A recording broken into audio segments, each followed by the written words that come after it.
Hi hello दर्शक नमस्ते सबैजनालाई फेरि एउटा नयाँ ब्लगको साथमा तपाईँसँग उपस्थित भएको छु। हेरेर सपोर्ट गरिदिनु होला, लाइक कमेन्ट सेयर सब्सक्राइब गरिदिनु नबिर्सिनु होला भन्न चाहन्छु।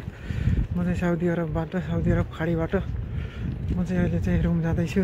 रुम जाने बाटो चाहिँ यस्तो छ मेरो, यस्तो चिसो छ, चिसो बढेर लास्टै गाडो छ चिसोमा। अब एक्लै छु आज चाहिँ, साथी पनि छैन, एक्लै ड्युटी गऱ्यो, रातभरिको ड्युटी, फेरि एक्लै रुमतिर जाँदैछु म। सक्क लाएर यता मेन रोडको बाटो जानु हुन्थ्यो, आज चाहिँ यताबाट आएको छु। यता चाहिँ अँधेरो छ न त। फेरि अहिले चाहिँ यहाँ 5 बज्यो, 5:15 हुन लाग्यो। अब रुममा जाँदाखेरि 5:30 जति हुन्छ, 5:30 पौने 6 नै हुन्छ कति बेला त। यस्तो छ हौ साथी रुममा जाने बाटो त जोक छ। यस्तो चिसोमा हिँड्नुपर्छ हौ राति त के भन्नु, बिहान पख भइसक्यो है।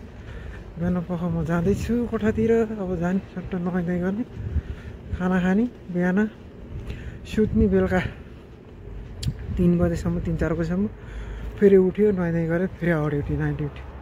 यस्तो छ हौ, बिजोग छ साउदी अरबमा। नआउनु है साथीहरू, साउदी अरबतिर आउँदाखेरि होटल लाइनतिर नआउनु हुन्छ। म त साह्रै गाह्रो छ, 12 घन्टा ड्युटी, सेलेरी पनि दिँदैन यार, यस्तो बेकार छ। मैले गर्ने कम्पनी त नआउनु ल साथीहरू, लास्टै बेकार छ होटलमा, सेलेरी पनि दिँदैन। बिजोग छ 3 महिना हुन लाग्यो सेलेरी नदिएको नि, यस्तो बिजोग छ। नआउनु होला कोही पनि भन्न चाहन्छु। कस्तो है त, म त्यहाँ रोड पार गर्नुपर्छ। ओके गाइस, फाइनली म चाहिँ रुम चाहिँ यहाँ आइपुग्नु लाग्यो। अब रुम चाहिँ छैन, धेरै टाढा, नजिकै छ, ट्याक्क रुमको बाहिर आइपुग्यो।